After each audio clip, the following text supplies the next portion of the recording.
त्यसपछि 63 सालमा 63 मा पनि युद्ध जितेको हो। राजाले संसद पुनः स्थापना गरिदिनु भयो। त्यतिखेर पनि सम्झौता भएको छ। तर युवा आन्दोलन यो बिल्कुलै जितेको आन्दोलन थियो। देशको प्रधानमन्त्री भागिरहेको थियो, देशको गृहमन्त्रीले राजीनामा दिइसक्नु भएको थियो, मन्त्रीहरूले भग्गाभग राजीनामा दिने चलन आइसकेका थियो, राष्ट्रपति पनि कुन्दुलोमा लुक्यो, अत्तो पत्तो थिए। तर एनजिओ आइएनजिओका साथीहरू आएर फेरि यो देशलाई द्वन्द्वमा लिनका लागि राजनीतिक मुद्दाभन्दा धेरै पर गयो। सिर्फ एउटा कुर्सी मात्र परिवर्तन भयो, यसले फेरि द्वन्द्वको सिर्जना गर्छ। फेरि आन्दोलन हुन्छ। यसले कसरी हुँदैन? माग के थियो? त्यो 75 जना मरेका मान्छेलाई सोध, जो घाइते हुन् तिनीहरूका पीडितलाई सोध, जो मरे आज तिनका परिवारलाई सोध न के थियो। सबभन्दा पहिला माग थियो प्रत्यक्ष निर्वाचित कार्यकारी प्रधानमन्त्री। दोस्रो माग थियो यो देशको सबभन्दा बढी आज खर्च केमा आउँछ भन्ने कुरा यहाँ अर्थविज्ञहरूलाई सोध्नुहोस् तपाईँ। आज 1 वर्षमा 4 खरब भन्दा बढी पैसा आज प्रदेश नाममा खर्च हुन्छ। यो देशको आवश्यकता नै होइन, त्यो प्रदेश पालिरहेको छ। हुँदा हुँदा त मलाई अचम्म के लाग्यो भने त्यो राजनीतिक वार्ता गर्न गएका साथीहरूले राजनीतिक ज्ञानको कमीले गर्दा आज यो सफलताको सिडी चढ्न सकियो। अब प्रतिनिधि सभा विघटन गरेका छ, राष्ट्रिय सभा चाहिँ जीवित राखेका छ। यो के गरे?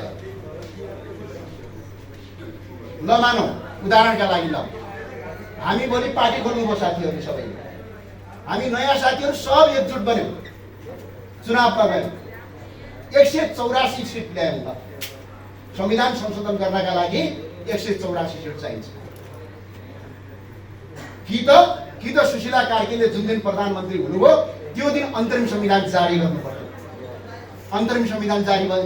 तर जेनजी प्रतिनिधिका जो प्रमुख हुनुहुन्थ्यो उहाँको कुरा सुनेको संविधान फालेपछि त देशै सकिन्छ भन्ने लाग्यो। मलाई हाँसो लाग्यो। अन्तरिम संविधान पटक पटक नेपालमा जारी भएका छ। 2007 साल चैत्र 17 गते अन्तरिम संविधान जारी भएको छ। 2063 साल माघ 1 गते अन्तरिम संविधान जारी भएको छ नेपालमा। अहिले पनि अन्तरिम संविधान जारी गर्नु। अन्तरिम संविधान जारी गरेर प्रत्यक्ष निर्वाचित कार्यकारी प्रधानमन्त्रीमा जाने, प्रदेश संरचनालाई खारेज गर्ने, गैर दलीय स्थानीय तह कायम गर्ने, संवैधानिक आयोगमा राजनीति नियुक्तको अन्त्य गर्ने, अनलाइन भोटिङ सिस्टम गर्ने र चुनावमा जाँदाखेरि अहिले म्याद हद घटाउने।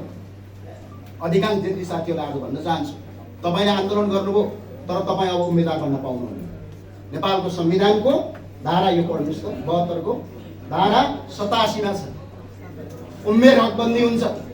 18 वर्षको युवाले भोट हाल्न पाउँछ, तर 25 वर्ष नपुग्दासम्म प्रतिनिधि सभाको सांसदको उम्मेदवार बन्न पाउँदैन। यो कानुन, यो संविधान छ नेपालमा। यो तपाईँको जेन्जु अगुवाका प्रमुखलाई पनि सायद कुरा थाहा छैन। ल भन्नुहोस्, 18 वर्ष पुगेको मान्छेले भोट हाल्न पाउँछ भने ऊ मान्छे उम्मेदवार किन बन्न पाउँदैन?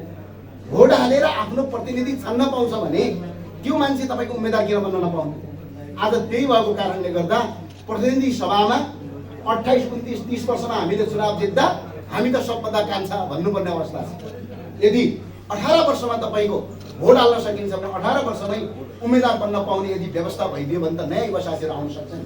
आज 90% भन्दा बढी जेनजीहरू अहिले हुन लागेको चुनावमा उम्मेदवार बन्न पाउँदैनन्। अहिलेको कारणले किन पाउँदैनन् भने नेपालको संविधानको धारा 87 मा के भन्छ भने नेपालको 25 वर्ष उमेर पुरा भएको हुनुपर्छ उम्मेदवार बन्नका लागि। अब जेनजी जेट भनेको जिनजेट भनेको कति त? 28 वर्षसम्म हो नि। 28 वर्षसम्म हो भने 25 वर्षदेखि 28 वर्षको मान्छे त 10% मात्रै हो। बाँकी रहेको मान्छे उम्मेदवारै बन्न पाउँदैन। यो संवैधानिक कुरा हो। यो सुशीला कार्कीले त्यही दिन खारेज गर्नु। अर्को प्रत्यक्ष निर्वाचित कार्यकारी त्यो भएको हुनाले अहिले के छ भने संवैधानिक अडचनहरू बाँकी छन्।